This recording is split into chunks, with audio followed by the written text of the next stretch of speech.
loosen my grip, Polly! You can't let me go, Daryl! My wings are clipped! Look, I hate to repeat myself, but I can't hang on much longer!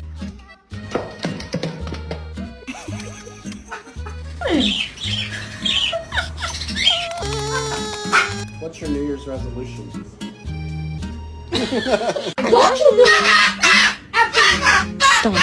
No, you stop talking. Little baby.